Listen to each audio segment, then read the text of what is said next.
Dios me los bendiga en esta noche. La semana pasada no pude estar presente, así que pido excusa, ya que estaba con la vuelta con mi esposa que estaba en el hospital y el libro me llegó el mismo día que la hospitalizaron y prácticamente pues no me dio tiempo de verificarlo y ponerme al día con el libro. Pero ya hoy pues estamos preparados. La semana pasada dijimos que Isaías, o la antepasada dijimos que Isaías significa Jehová salva. Y le dije que eso venía en el examen. Este, la ciudad natal de Isaías fue Jerusalén. También viene en el examen. Y el ministerio de Isaías se desarrolló en el reino del sur. Viene en el examen.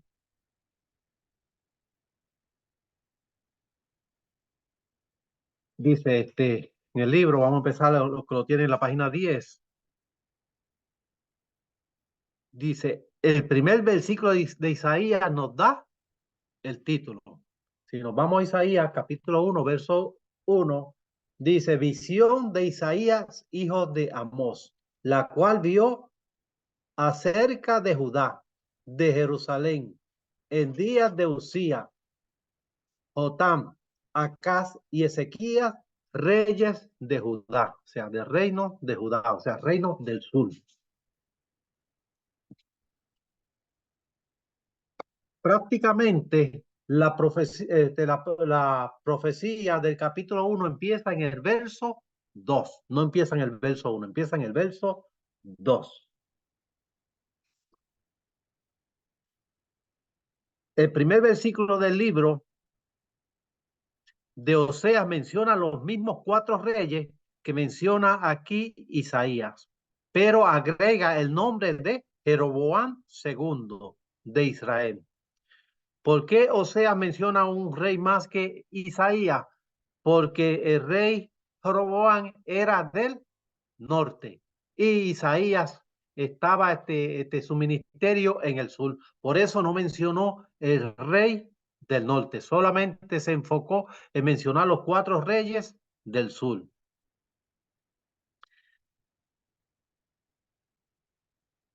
Ok. El primer capítulo de Isaías debe ser considerado como el prefacio al libro, escrito después del resto del mismo. O sea, el capítulo 1 se cree que fue escrito después que se escribieron los demás capítulos de Isaías. ¿Y en qué deducen los eruditos esto? Pues por el carácter general y comprensivo del capítulo y también porque el primer versículo del capítulo 2 dice, y lo voy a leer de la Biblia, dice, lo que vio Isaías, hijo de Amós, acerca de Judá y de Jerusalén. O sea, que está describiendo lo que ya Isaías vio. Por eso, pues se dice que el capítulo 1 es el prefacio de todo el libro y que fue escrito después de todo el libro, después que fue escrito el libro de Isaías.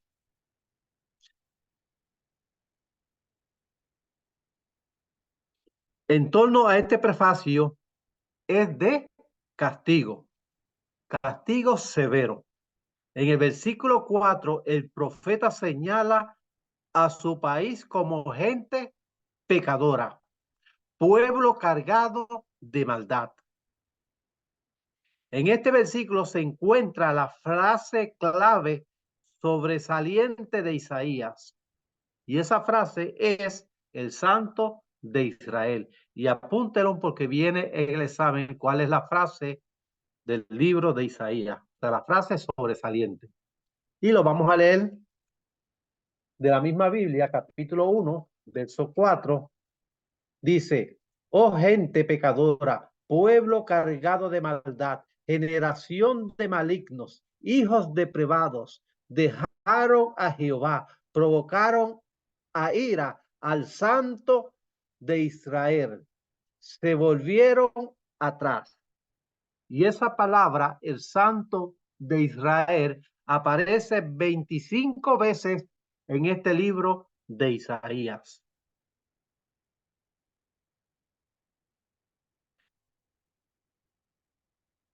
La lamentable condición moral de la nación se describe en el versículo 6 como como una persona enferma cubierta con llagas podridas de pies a cabeza. Verso 6 dice: desde la planta del pie hasta la cabeza no hay en él cosa sana, sino herida, hinchazón y podrida llaga. No están curadas ni vendadas, ni suavizadas con aceite.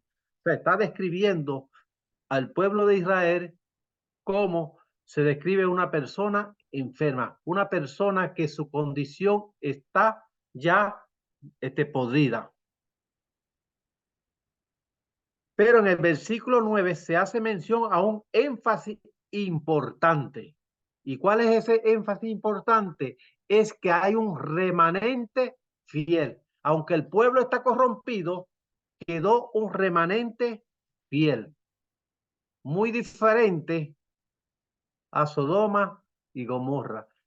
Cuando Abraham intercedía a Dios por si habían 50 personas. Si destruía a Sodoma, y Dios le dijo, por amor a los 50 no la destruiré.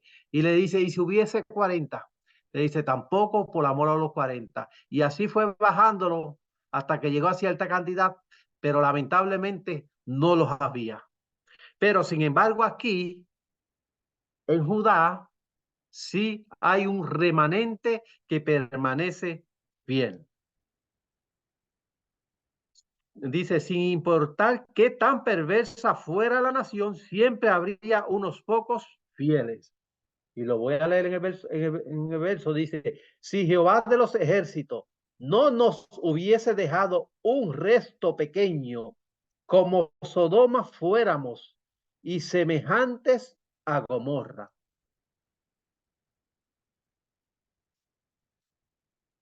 Los versos 10 al 15, Isaías hace que su trompeta toque la misma nota que su contemporáneo Amós, que la justicia es más importante que el ritual. Dios dice que está hastiado de ver gente traer sus sacrificios y hollar sus atrios. Se parece mucho a la condición de muchas iglesias hoy día, que la gente se han conformado simplemente con el ritual y ya Dios está hastiado de rituales. Dios quiere que uno le busque de corazón, que uno vaya en humillación, no con ritualismo. ¿Y cuál es el ritual? El ritual es yo te diezmo, yo doy ofrenda, yo voy a la iglesia y Dios no quiere eso. Dios quiere que nosotros vayamos a la iglesia, pero vayamos de corazón. Es más, la misma Biblia dice que si tú estás enojado con tu hermano y tú llevas la ofrenda, que dejes la ofrenda ahí en el altar y vaya y te reconcilie primero con tu hermano y después lleve la ofrenda. ¿Por qué? Porque Dios lo que quiere es compromiso y no ritualismo. Entonces Dios dice a Judá, lavaos y limpiaos, dejad de hacer lo malo, aprended a hacer el bien. Versos 16 y versos 17. Luego viene esta gran invitación de la deidad a la humanidad. Venid luego, dice Jehová, estemos a cuenta.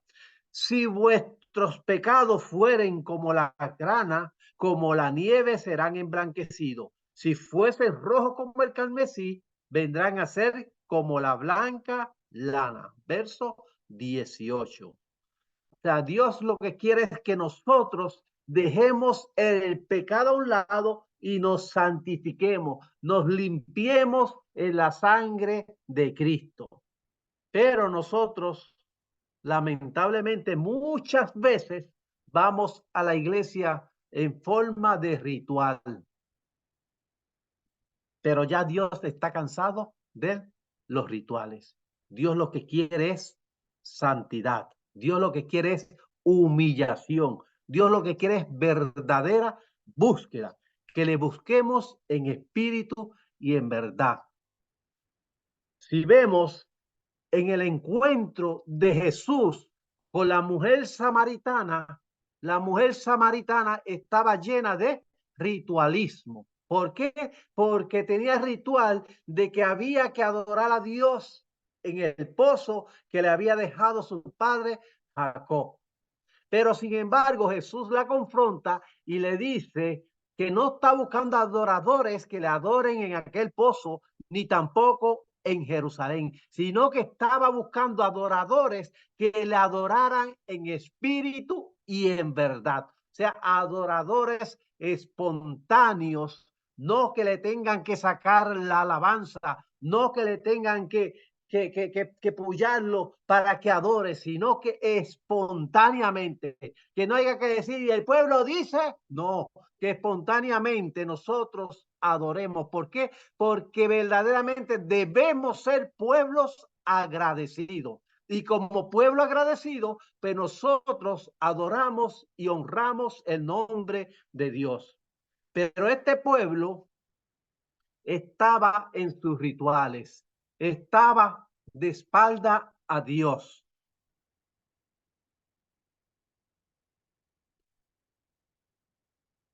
Las tres Jerusalén, del capítulo 2 al capítulo 4. La primera, la Jerusalén gloriosa.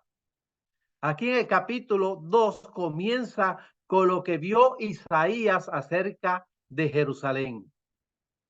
2:1, la primera visión es el preludio de una gloria futura. El postrero de los tiempos. Jerusalén será la capital de las naciones y todos los pueblos correrán a ella para adorar. Vemos que esto va a suceder en el tiempo postrero. ¿Cuándo? Pero yo creo que eso es lo que está dando Ariel en su clase. Cuando venga el Mesías a gobernar o a reinar sobre la tierra, cuando el reino del Mesías esté en Jerusalén, es que se va a cumplir la Jerusalén gloriosa. ¿Por qué? Porque las naciones correrán a Jerusalén.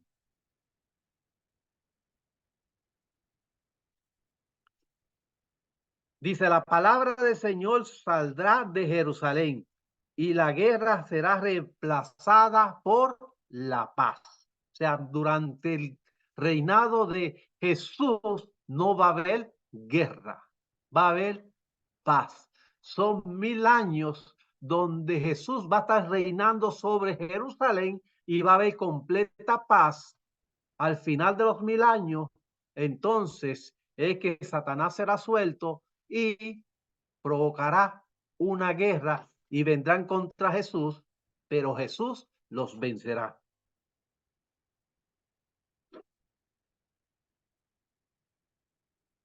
Pero esto o esta profecía tuvo también un cumplimiento parcial. Sabemos que las profecías mesiánicas son de doble referencia. ¿A qué se refiere doble referencia? Que tuvo un cumplimiento cuando se dio la profecía, pero tiene un cumplimiento futuro. Y esta profecía se cumplió de una forma parcial. ¿Cuándo se cumplió? Dice, todo se cumplió parcialmente en la crucifixión, la resurrección, el Pentecostés en Jerusalén y en la predicación del Evangelio que comenzó allí. Pero para su cumplimiento completo debe esperarse la segunda venida de Cristo. O sea, cuando Cristo venga y ponga sus pies en la tierra. No cuando la iglesia sea levantada, porque cuando la iglesia sea levantada, Jesús quedará en el aire. Pero en su segunda venida, cuando ponga sus pies sobre Israel, entonces ahí tendrá un cumplimiento total. La segunda Jerusalén es Jerusalén sucia. Capítulo 2, verso 6 al capítulo 4, verso 1. La mayor parte de estos 3 capítulos describe el pecado de Jerusalén y el castigo subsecuente. Aparentemente, las cosas reflejan mucha prosperidad. La tierra estaba llena de plata y de oro, también llena de caballos. Verso 7 del capítulo 2. Pero también estaba llena de ídolos. Verso 8. La prosperidad y la idolatría a menudo van juntas. En el capítulo 2, verso 12, encontramos otra frase clave de Isaías y otros profetas. El día de Jehová. ¿Y qué es el día de Jehová? Pues ese será el día cuando Jehová derramará su ira sobre la tierra. Va a ser un día de castigo sobre la gente por su soberbia. Y apúntese en ese porque el día de Jehová viene en el examen también.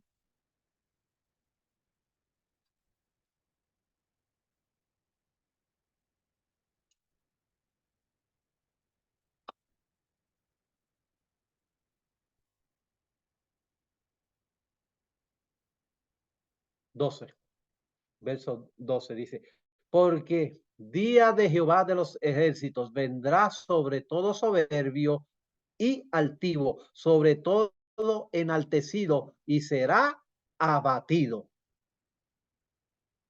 Recuérdense ese versículo 2:12. El día de Jehová viene en el examen. Si yo les pregunto qué aparece en el capítulo 2, verso 12, ustedes me van a poner que viene, que ahí aparece el día de Jehová.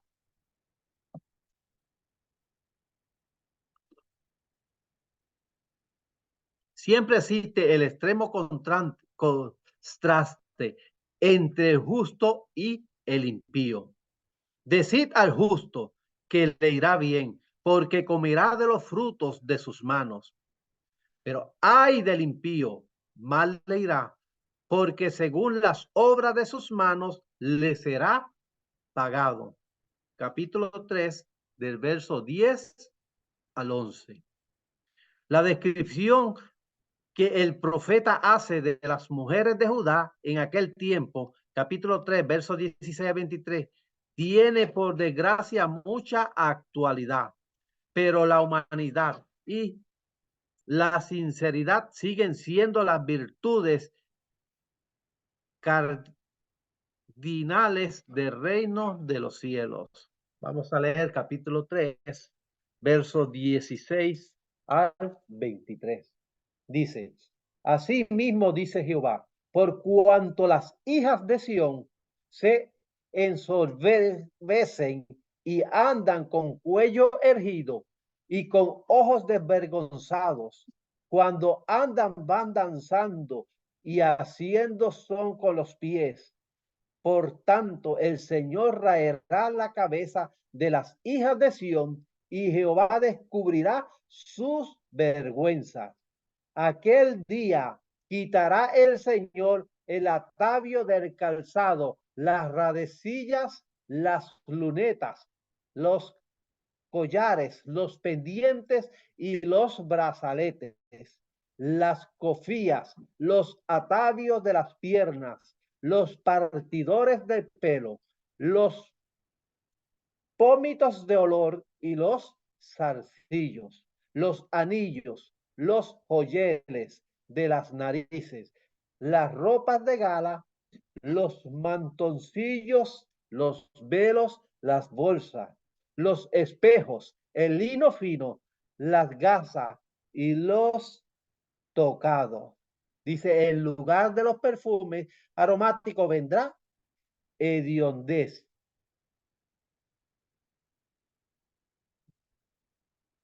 ese pasaje que yo le acabo de dar lectura, lo han querido poner como doctrina en la iglesia. Y eso no es doctrinas.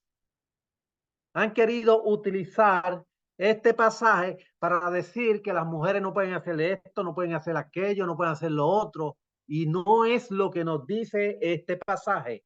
Este pasaje nos está hablando de las mujeres que andan en altivez, las mujeres que andan mostrándose, diciendo que son superiores a otras, que usan mejor ropa que otras o que tienen una competencia luciendo mejor que otras, a esas mujeres vendrá esta palabra, que era lo que le estaba hablando a las hijas de Sión. Pero hoy día lo han querido tomar como doctrina en las iglesias pentecostales para decir que las mujeres no se pueden hacer esto o no se pueden hacer aquello. Y si fuese así, entonces tenemos que irnos a este mismo versículo donde, verso 21, donde dice, y los anillos. Y vemos que las mujeres casadas andan con sus anillos. Y si fuera pecado, pues entonces no podían ponerse ese anillo. O sea, no es palabra para doctrina, es juicio contra las hijas de Sión. Y será juicio contra aquellas que también sigan hoy día haciendo lo mismo.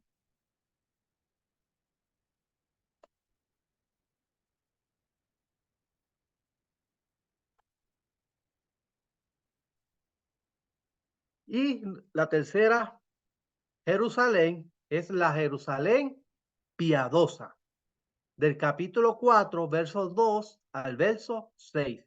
Dice, un remanente redimido, lavado de sus pecados, será llamado santo.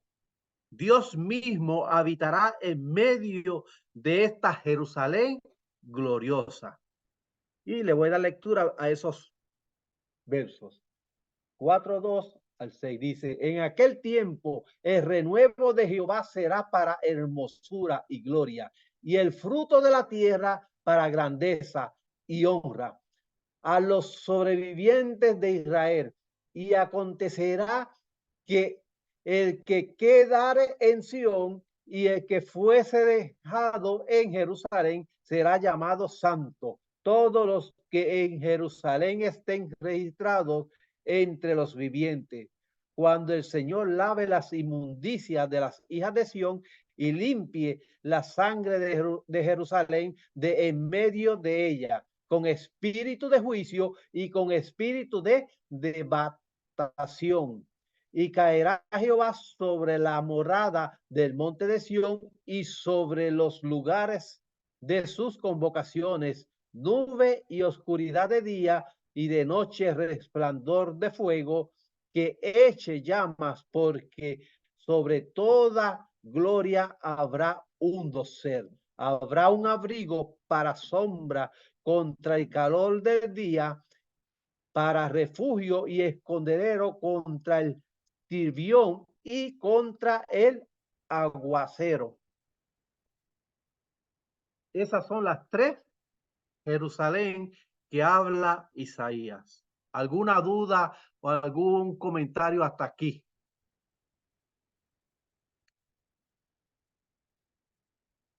Si no hay nada, seguimos hacia adelante.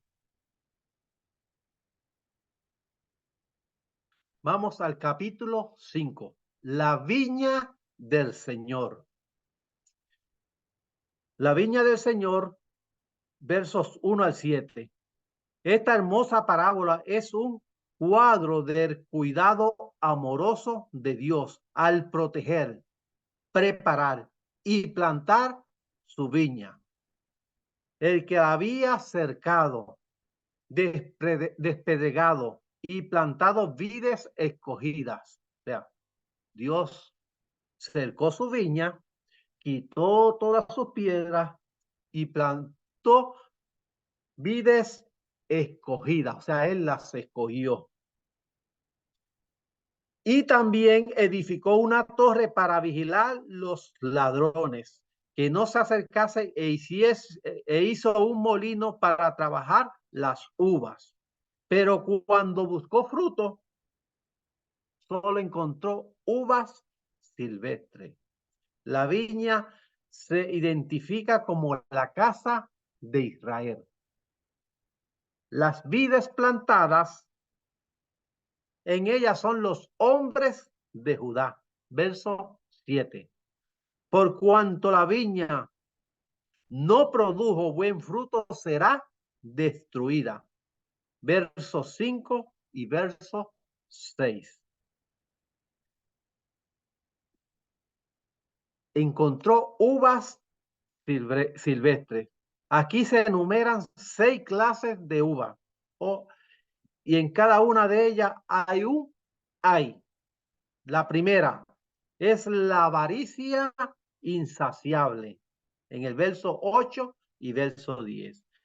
Hay de los que juntan casa a casa y añaden heredad a heredad hasta ocuparlo todo. O sea, aquellos que no se conforman con lo que tienen y quieren seguir poseyendo más de lo que necesitan. Contra ellos vendrá el primer ay. Hay de los que juntan casa a casa y añaden heredad a heredad hasta ocuparlo todo. ¿Habitaréis vosotros solos en medio de la tierra? Les pregunta. ¿Qué figura tan patética de los que pasan la vida adquiriendo propiedades y amasando fortuna solo para dejarlo todo al morir? Porque nada se van a llevar. No hay una tragedia más tonta que esta. No vale de nada adquirir y montonar fortuna, porque al fin y al cabo, si no las disfrutamos aquí, nada nos vamos a llevar. Es la segunda clase de uva silvestre. Se identifica como la embriaguez. Versos 11 al 17. Con toda nuestra educación y hazañas vanidosas, estamos convirtiéndonos rápidamente en un mundo de alcohólicos, como Judá lo era en los días de Isaías. Vemos que si transitamos por la carretera, en cada esquina encontramos un liquor store. ¿Por qué? Por la tanta demanda de licores, porque la gente se comienzan a embriagar y se han olvidado de verdaderamente buscar a Dios. Tercer ay, dice, se pronuncia contra el desafío a Dios, versos 18 y 19. La gente lleva el pecado como en carretas y luego desafían al Santo de Israel, al que apresure su castigo, pero es obra de juicio, vendrá más pronto de lo que ellos se imaginan. La cuarta uva silvestre es la confusión moral, y eso lo encontramos en el verso 20. Dice, de los que a lo malo dicen bueno y a lo bueno malo. Esto todavía ocurre en nuestros días y es así. Hoy en día, lo que es bueno le decimos que es malo y a lo malo le decimos que es bueno. ¿Por qué? Porque queremos deleitarnos en los deleites de la vida y por eso a lo malo le decimos bueno. El quinto es la soberbia. Las personas eran sabias en sus propios ojos. Y el sexto ahí se repite otra vez la acusación contra la embriaguez. Vemos que la embriaguez lo toca 2 veces. ¿Por qué? Porque como dije, la mayoría de la gente que no sirven a Dios, lo que les gusta es el trago. Pero gente dentro de las iglesias hay quien también le gusta el trago. Ah, no, como Jesús bebió vino, nosotros podemos beber vino. Y lo queremos meter dentro de la iglesia. Pero sabemos que hay contra la embriaguez, hay juicio, hay castigo. Así que nosotros, como siervos del Señor, como servidores de Jesucristo, alejémonos de todos esos males para que podamos agradar a Dios, porque creemos muchas veces que podemos agradar a Dios con una copita en la mano y dándonos el traguito. Y eso no es así. Si verdaderamente somos santos, reflejémonos en toda nuestra manera de vivir. No solamente cuando estemos en la iglesia, sino en todo lugar. Y yo me recuerdo una vez, yo fui con mi familia a Washington para los museos. Y fuimos porque querían ver el Museo de la Biblia que lo inauguraban en aquel entonces. Y fuimos a un restaurante italiano. Y fuimos a comer, a comer, ¿verdad? Y cuando terminamos de comer, de allá para acá vienen dos meseros con copas en las manos y con dos botellas de vino. Y nos dicen, esto es una tradición de nosotros, que después que de eso nosotros le servimos el vino. Y nosotros dijimos, lo sentimos por ustedes, sentimos su tradición, pero nosotros somos cristianos, nosotros no bebemos. Lamentablemente se sintieron ofendidos, pero nosotros no íbamos a ofender a Dios. Mejor ofendíamos a los meseros y no a Dios. ¿Por qué? Porque somos o no somos.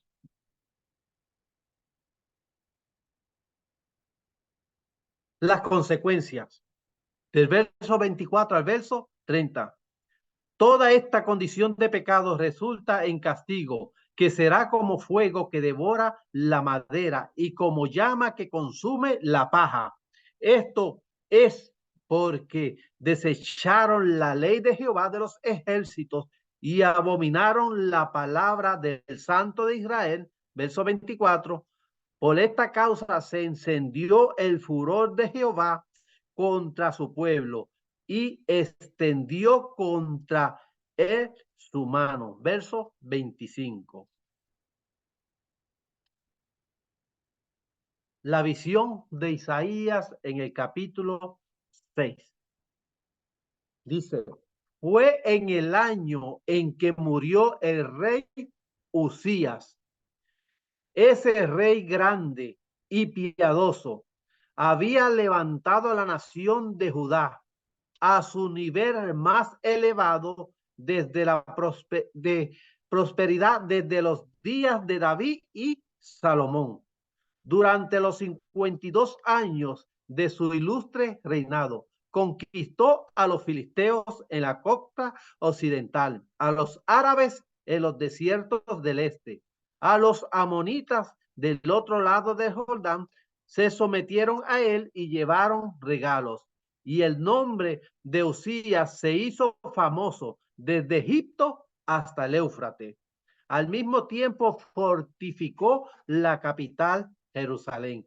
Edificó torres de observación sobre las esquinas de sus macizas murallas y también sobre las puertas. Algunos de sus expertos inventaron catapultas que pudieran arrojar grandes piedras desde las murallas sobre cualquiera que quisiese tomar la ciudad. Estas fueron precursoras de los cañones del siglo IX. Otras catapultas precursoras de las ametralladoras modernas arrojaban flechas. La pequeña Judá estaba en su apogeo de poder y prosperidad. Isaías, el joven profeta patriota, se sentía orgulloso de su pueblo. Quería estar al frente del desfile cuando el reino marchara hacia su edad de oro. El futuro estaba adornado de promesas. Pero cuando el rey ya fue famoso y fuerte, se ensoberbeció e hizo una decisión errónea. Se rebeló contra su Dios y fue al templo para quemar incienso. Esto estaba encargado al sacerdocio. 80 sacerdotes entraron al templo para impedir que el monarca hiciera tremenda locura. El furor de Usías se desató en contra de ellos. ¿Quién se atrevería a desafiar al rey? Pero por un momento él olvidó que estaba desafiando al rey de reyes. De repente vio que los sacerdotes se volvieron hacia él con horror. La terrible marca de la lepra se veía claramente en su frente. Dios había castigado a Usías. Aterrado, huyó del lugar santo para ir a vivir solitariamente en una leprosería por el resto de sus días. Sus conquistas llegaron a su fin, pero él no pudo conquistarse a sí mismo. Y la palabra dice que de qué vale al hombre que granjease el mundo y al final pierda su alma. No hay recompensa. Dice, olvidó que la sumisión a la voluntad de Dios es victoria más grande que un hombre puede alcanzar. El corazón del pobre profeta se llenó de quebranto, pero quizás él haya orado así. Esto es una suposición, no es lo que dice la Biblia, es una suposición del escritor del libro. Dice, oh Dios, tú sanaste a María de su lepra cuando murmuró contra Moisés en el desierto. ¿No te agradaría sanar al rey y restaurarlo al trono otra vez? Dice, pero toda la esperanza se desvaneció cuando un día se recibió el temido mensaje. El rey está muriendo. Tu Dios santo. En esa hora triste, Isaías hizo lo único que puede hacer el hombre mortal. Fue al templo, se postró delante del Señor. Mientras oraba, levantó los ojos humedecidos por las lágrimas, mas tuvo una visión. Y ¡ay, qué visión! Parecía que miraba el trono de Judá, ahora vacío, perdiéndose de vista, y su corazón se hundió juntamente con él. Pero súbitamente vio otro trono levantándose sobre el horizonte, y este no estaba vacío, en él estaba el Rey de Reyes, el Señor de Señores. El joven profeta aprendió aquel día que aunque los reinos terrenales pueden temblar, los tronos caer, el eterno reino de Dios permanece seguro. En el centro del universo está sentado el Rey Todopoderoso, supremo, sereno y tranquilo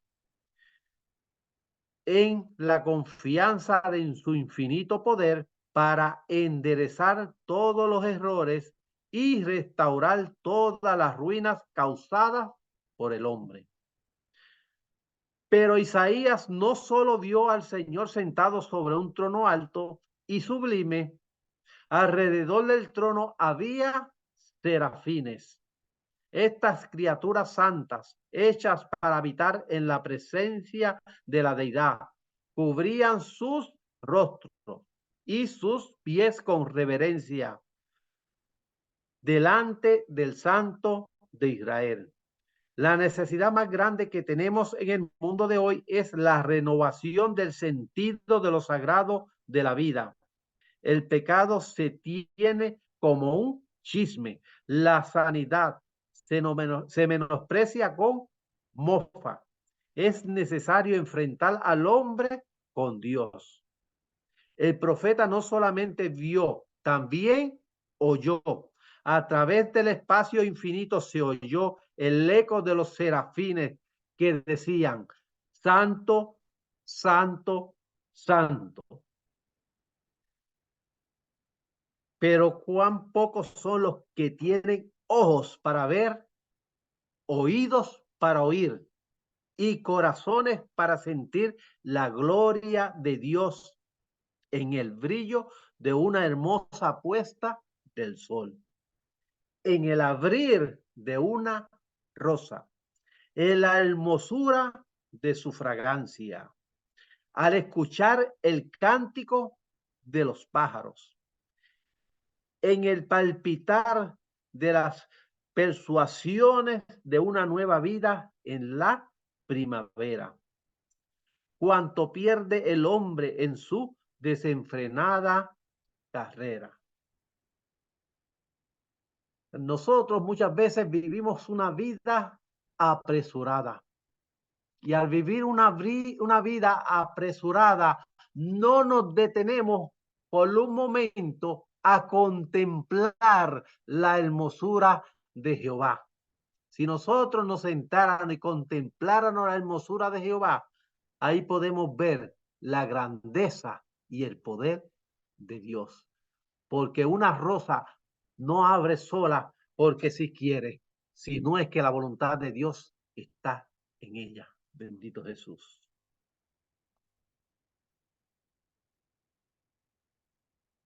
Isaías no solo vio y oyó, él sintió. Los quizales de las puertas del templo comenzaron a temblar, como si el Todopoderoso las estuviese sacudiendo. El umbral que estaba debajo de sus pies también tembló. Su yo pecaminoso. Aquí vamos a ver el efecto de todo esto en Isaías. El vibrar de los terremotos en el alma del profeta. Él fue conmovido hasta lo más profundo de su ser por la santidad de Dios, su autosuficiencia y su autosatisfacción fueron conmovidas y hechas pedazos. La noticia de la muerte del rey se hizo que los castillos que Isaías había hecho en el aire se vinieran abajo, cayendo los pedazos sobre su cabeza hasta que todas las ruinas quedaron a su alrededor. Pero algo mayor significado tuvo lugar, su autocompaciencia interior fue desechada por el poderoso impacto de lo divino. En realidad nunca nos vemos a nosotros mismos, sino hasta que no vemos a Dios. La visión de la santidad de Dios dio al profeta una revelación de su propio pecado. Él clamó en desesperación, ay de mí que soy muerto. El hebreo dice que yo soy cortado. Vio una apertura entre Dios y su alma que no podía cerrar. En su imaginación vio un inmenso cañón que él no podía cruzar, un abismo ancho y profundo que no podía atravesar. El pecado siempre lleva a la separación. El remedio divino. Isaías no solo vio la santidad de Dios y su propio pecado, también vio el remedio. De repente un serafín voló hacia él. Simbólicamente tomó un carbón encendido con tenazas del altar y tocó los labios del profeta y dijo, he aquí que esto tocó tus labios, es quitada tu culpa, limpio tu pecado. La limpieza fue la respuesta al clamor del profeta. Y ahora vuelvo y repito lo que he dicho yo en otras ocasiones anteriores, que muchas veces Cuando vamos a predicar y oramos para predicar, hay personas que dicen, Señor, pasa un carbón encendido sobre los labios. Y eso es un error. ¿Por qué? Porque ya nosotros fuimos limpiados con la sangre de Cristo Jesús. Ese carbón encendido era para quitar el pecado de Isaías. Por cuanto él dijo, ay de mí que soy hombre pecador y he visto a Dios, soy hombre muerto. ¿Por qué? Porque había todavía pecado en él. Una vez se le pasó el carbón, le fue quitado todo pecado. Y si nosotros servimos a Cristo y vamos a predicar su palabra, ya nosotros fuimos limpiados con la sangre preciosa de Jesús. Ya no necesitamos el carbón encendido. ¿Por qué? Porque la sangre de Cristo es perfecta y la sangre de Cristo es la única que nos limpia de todos nuestros pecados y de toda nuestra maldad. No necesitamos el carbón encendido, bendito Dios.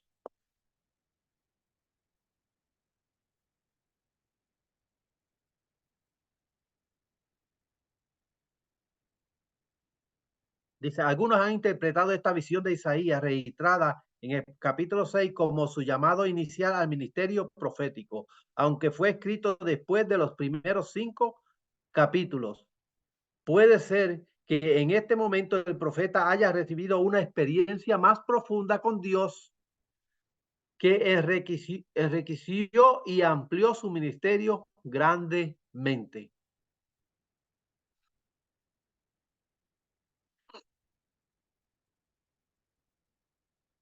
¿Alguna pregunta hasta aquí? Primeros 6 capítulos.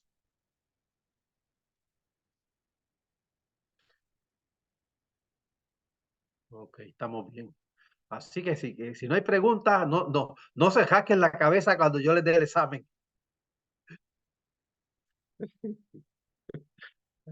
Sí, jáquesela ahora, no después.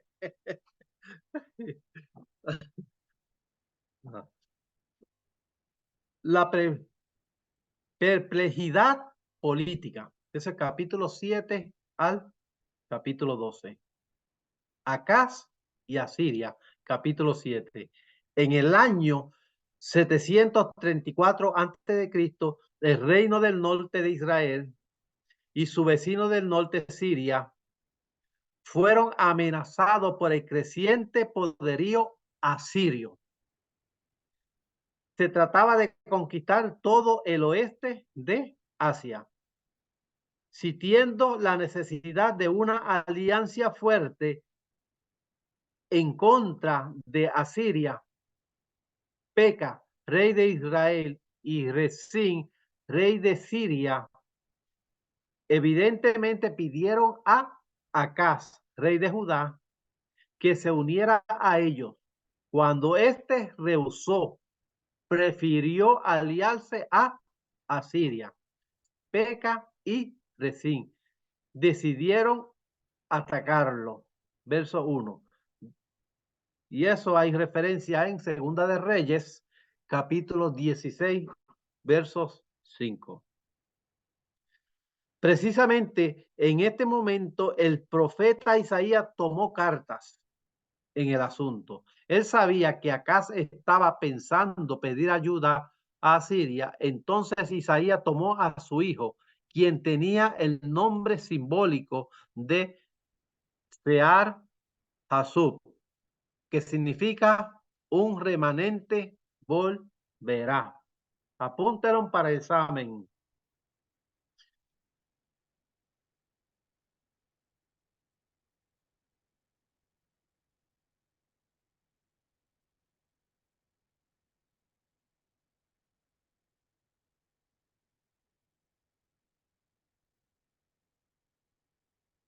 Y eso viene en lo que a ustedes les gusta mucho, en los pareos. Dice, Y él fue al encuentro del joven rey. Su mensaje fue: guarda y repósate. En el verso 4. Traducido en términos de la situación, quería decir: no hagas alianza con pueblos extranjeros. El profeta le dijo que no temiera a esos dos cabos de tizón, o sea, a Siria y a Efraín o Israel, es lo mismo. Es cuando en algunas partes van a encontrar este Efraín, en otras partes van a encontrar Israel. Se está refiriendo al reino del norte. Los reyes de Israel y Siria, su furia pronto se acabaría y serían consumidos por Asiria. Todo lo que Acaz tenía que hacer era confiar en Dios y dejar que él resolviese el asunto.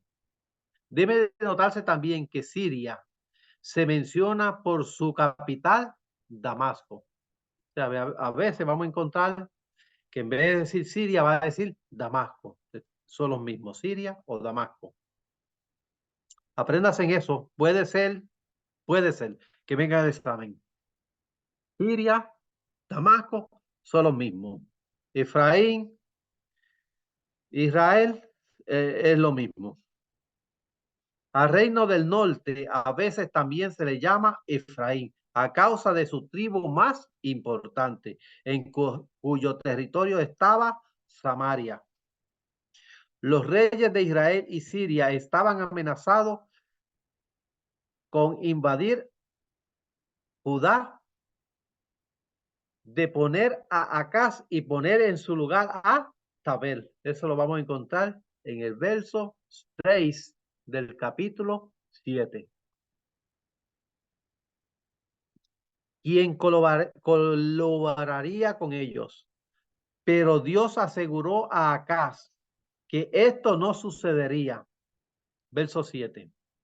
Luego le lanzó un desafío con esta advertencia: si vosotros no creéis, de cierto no permaneceréis.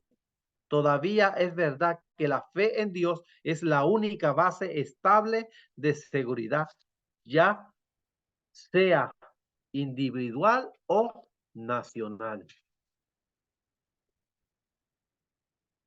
Entonces se ordenó a Acaz que pidiera una señal de que Dios iba a hacer esto. Pero ¿qué pasó? Que Acaz no quiso pedir la señal. Le dio la espalda a Dios y decidió seguir adelante con la alianza con Asiria. Así que caprichosamente rehusó pedir una señal para evitar ser puesto en aprietos por su cumplimiento. Entonces Dios le dio una señal. Y eso la vamos a encontrar en el capítulo 7, verso 14. Si tienen la Biblia, me gustaría que buscasen ese versículo. Isaías 7, 14. Con este versículo vamos a terminar esta noche.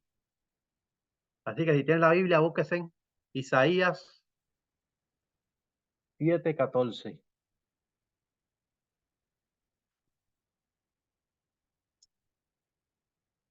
Y este versículo, apréndaselo.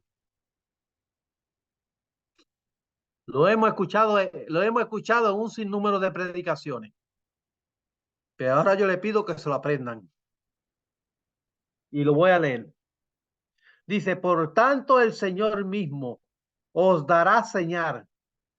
He aquí que la Virgen concebirá y dará a luz un hijo y llamará su nombre Emanuel.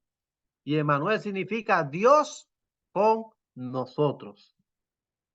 Vemos la señal que Dios le da al rey Acaz. y he aquí la Virgen concebirá y dará a luz un hijo y llamará su nombre Emmanuel.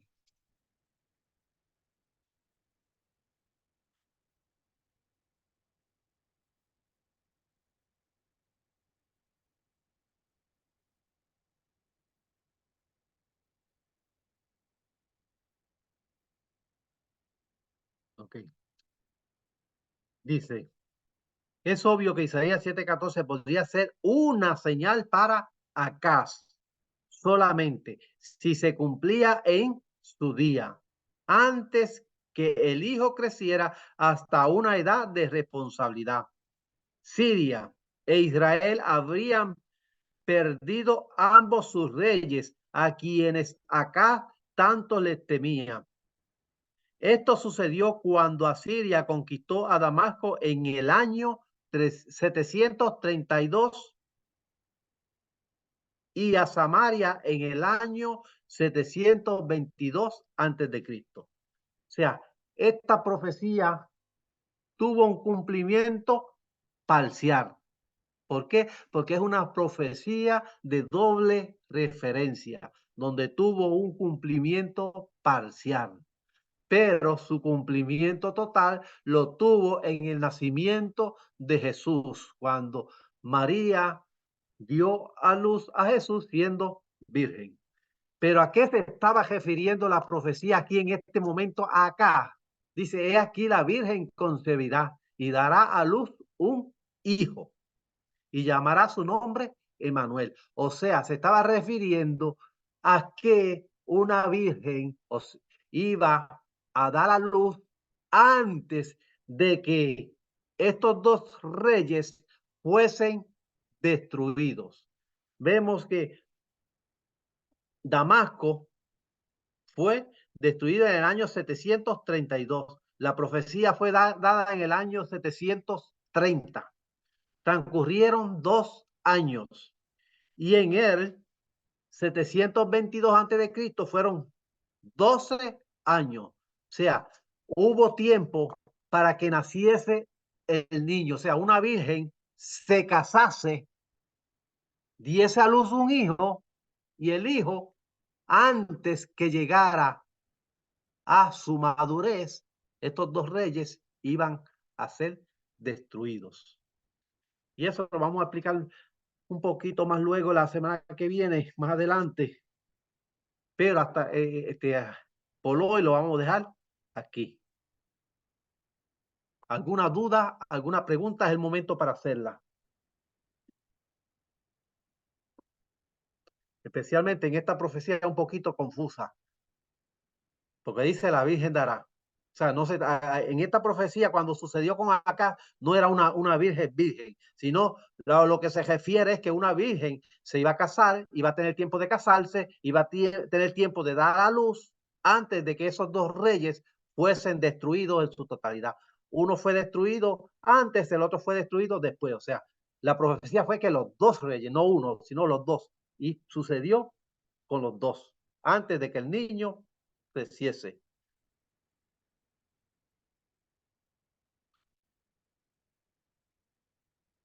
Si no hay preguntas, pues entonces nos vemos la semana que viene y seguimos.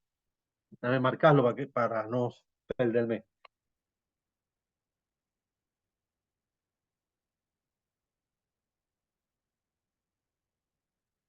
Pastor Cheo, que se mejore Sarita y espero que todo siga bien. Gracias, gracias. Y muchas gracias a cada uno de ustedes por sus oraciones. Amén.